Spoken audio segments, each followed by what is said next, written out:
The first time Clara Liang rode through Jonah Reed's gate, half the hinges were missing, and every map in Sweetwater County marked the ranch behind it as dead.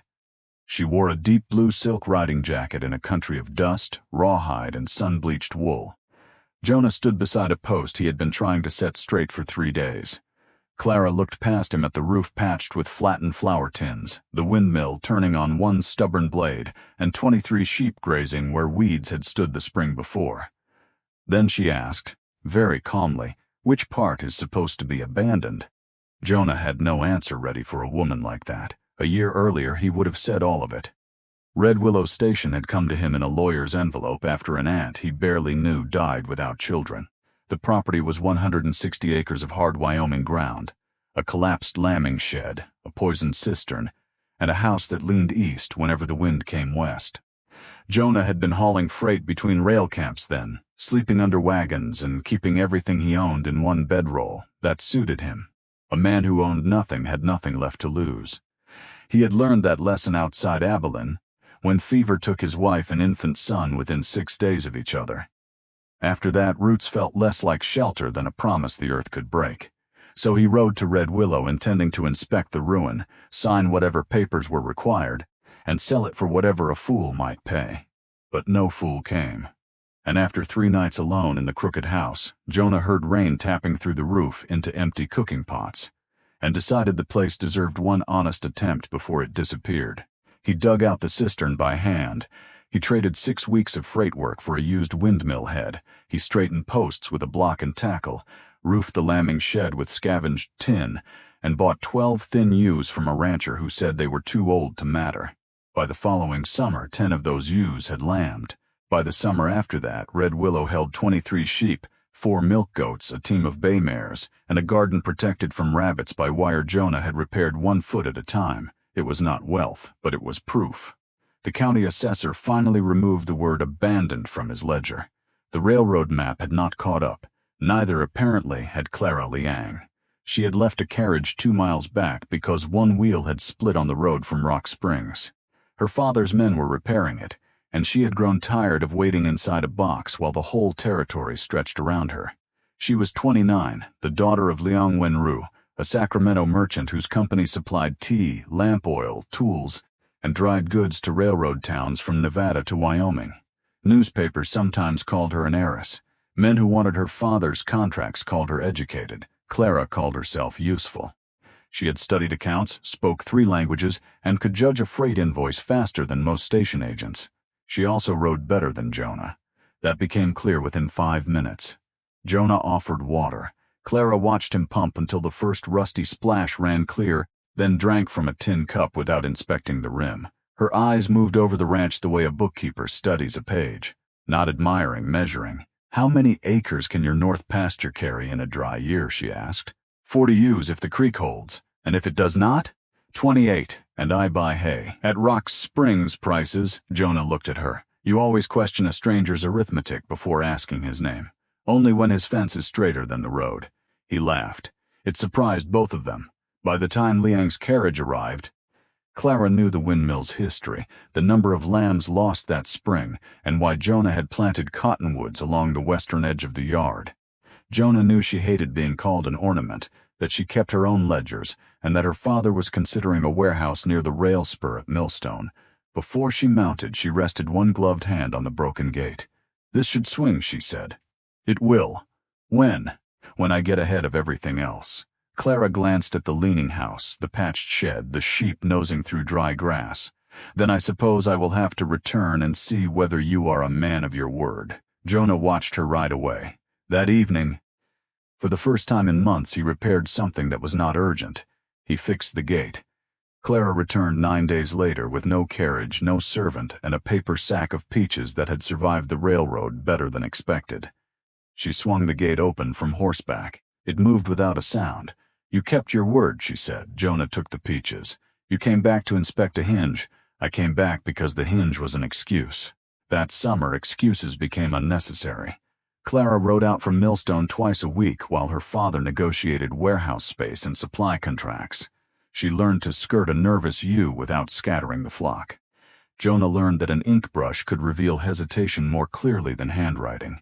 She showed him how a single Chinese character could hold both action and memory. He showed her how sage changed its smell before rain. They repaired the garden fence together. They argued over whether the ranch needed more sheep or a small dairy herd. Clara won the argument with 3 columns of figures and a 4th column titled Things Jonah Forgot. He accused her of enjoying victory too much. She told him he made defeat unnecessarily available. Under the humor, something steadier was taking shape. Clara had spent years in rooms where every conversation carried a second price beneath the first. A dinner invitation meant a contract. A compliment meant a request. A marriage prospect meant 2 families studying one another's assets. At Red Willow, a broken rail was only a broken rail. A hungry animal could not flatter anyone. Work either held, or it failed in the next wind. Jonah had spent years believing attachment was the first step toward loss. But Clara did not make the ranch feel fragile. She made it feel inhabited. She left a blue thread caught on the gate latch. A porcelain teacup appeared beside his dented tin mug. Small notes began turning up in the account book, correcting his sums in English and adding dry comments in Chinese he made her translate. By August, Jonah stopped pretending he did not know the sound of her mare on the road, and Clara stopped pretending she came for the sheep. The trouble arrived on a Thursday evening. Liang Wenru came through the repaired gate in a black carriage with brass lamps, accompanied by his chief clerk and a silence heavier than anger. He was a compact man in his late 50s, dressed with the restraint of someone who never needed clothing to announce his position. He walked the yard once. He noticed the mended windmill, the packed earth around the cistern, the stacked winter hay, and the new ledger on Jonah's kitchen table. Then he asked Jonah to step outside. "I know what poverty looks like," Liang said. Jonah waited. Liang's gaze settled on the western pasture. "I crossed the Pacific with $17 sewn inside my coat. I slept behind a laundry in San Francisco. I built my first business carrying crates men twice my size refused to touch. There was no pride in the telling, only fact. So do not mistake me for a man who despises labor. I didn't. What I despise is waste." Liang explained that Clara had been expected to return to Sacramento before winter. A partnership with the Kwan family was nearly complete. Their son, Daniel, managed 2 ships and a warehouse on Front Street. No engagement had been signed, but both families understood the direction. The match would protect contracts that had taken 20 years to build. It would place Clara inside a world where her skill had weight. Then Liang looked toward the house. This ranch produced 11 saleable lambs last year, 14 this year, and one hard winter could kill all 14. That is ranching. That is precisely my point. Liang did not threaten him. He did something colder. He placed a bank draft on the fence post. The amount was enough to clear Jonah's debts, replace the windmill, and buy another parcel farther north. "In exchange," Jonah asked, "you sell Red Willow to my company. You leave before the first snow. My daughter returns to Sacramento without a ruin to romanticize." Jonah looked at the draft. For one dangerous second, he saw what it could purchase. A sound roof, good breeding stock, years without owing anyone. Then he saw the gate behind Liang. The gate Clara had opened with one hand. Jonah folded the draft once and held it back.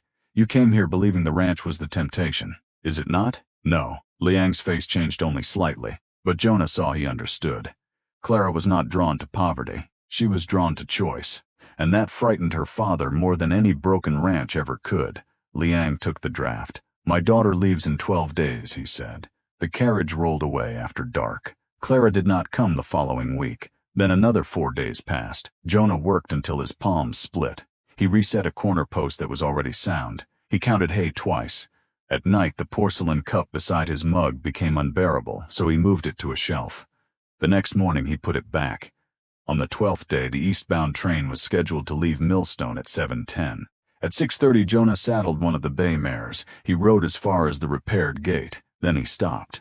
Every part of him wanted to run to the station, pull Clara from the platform, and make one grand declaration large enough to defeat money, family, obligation, and fear. But he knew what that would be. Another man deciding for her. So Jonah remained at the gate while the sun climbed behind him. At 7:10, a train whistle crossed the valley. At 7:20, the sound faded east. Jonah stood there until there was nothing left to hear. Then he closed the gate and went to feed the sheep. Just before noon, someone knocked on the open kitchen door. Clara stood there in a brown traveling coat, her hair loosened by the wind, a leather valise in one hand and a ledger in the other. Jonah stared at her. "You missed your train." "No," she said. "I watched it leave." She set the ledger on his table and opened it. Inside were figures for wool prices, freight costs, dairy contracts, winter feed, and a proposal for selling cheese and cured mutton directly to rail camps instead of accepting the lowest broker price at Millstone. She had calculated 3 bad-year scenarios. In the worst of them, Red Willow survived. Not comfortably, but honestly. "My father says this place is uncertainty," Clara said. "He's right. So is a shipping contract. So is a marriage. So is crossing an ocean. Men simply call uncertainty respectable when it wears a good coat." Jonah looked at the valise. "Did you leave your family?" "I left a train." "That is not the same thing." "No." Her voice softened. "I told my father where I would be."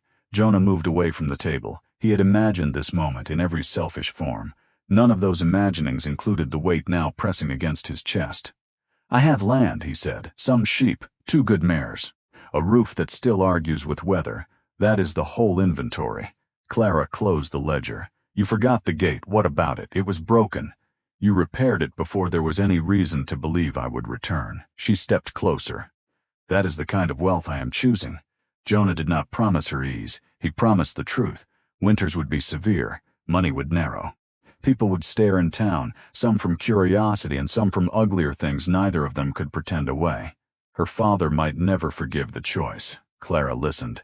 Then she said, "A gate is not a wall, Jonah. It is the place where a person decides whether to enter." She reached for his hand. "I have decided." Liang arrived before sunset. His anger had burned past volume. He stood in Jonah's yard while Clara told him she loved him, honored what he had built, and would not allow that achievement to become the cage around her life. Liang answered with every fear a father could disguise as logic.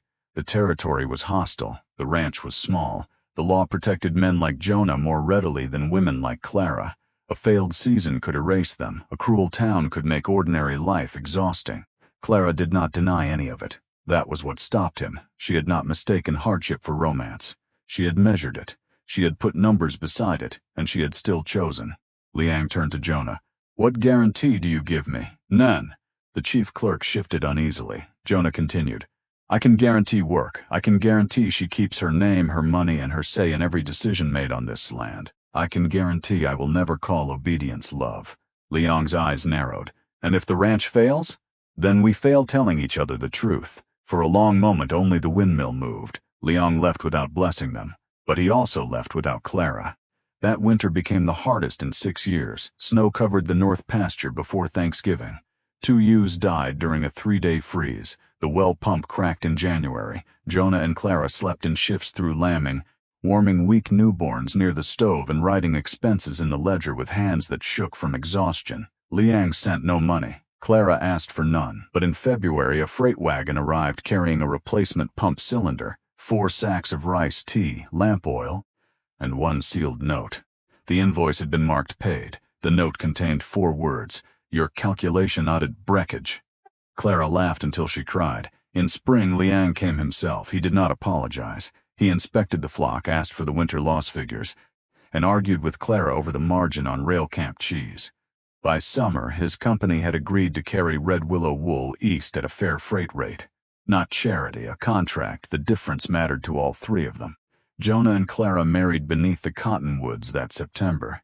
She wore ivory silk embroidered by her mother, cut into a practical riding-length dress with deep pockets, because Clara refused to attend her own wedding, unable to carry a pencil. Liang walked beside her to the repaired gate. He paused there, touched the iron latch, and looked at Jonah. "You did this badly," he said. Jonah glanced at the post. "It has held 3 years. I meant the courtship." Clara laughed first. Liang almost did. Almost. They built Red Willow slowly. The dairy herd came before the larger house. A stone spring house came before wallpaper. Clara's rail camp contracts turned milk, wool, and cured meat into steady income. Jonah's eye for animals kept them from expanding faster than the grass could carry. In 12 years, the original 23 sheep became 140. The ranch survived drought, low wool prices, a barn fire, and 2 winters that closed the rail line for weeks. Prosperity did not arrive like luck. It accumulated in repaired tools, paid notes, healthy lambs, and columns of figures that ended in black instead of red. Travelers began using Red Willow as a landmark. They knew it by the cottonwoods, by the blue thread Clara tied around the latch each spring, and by the gate that was almost never closed. Jonah had once believed owning nothing was the safest way to keep grief from finding him. Clara had been taught that duty meant walking through the door others opened. Together they learned something harder. A life was not made safe by refusing to belong. It was made true by choosing what deserved to be built, and leaving the gate open for the person brave enough to choose it with you. The gate stayed open,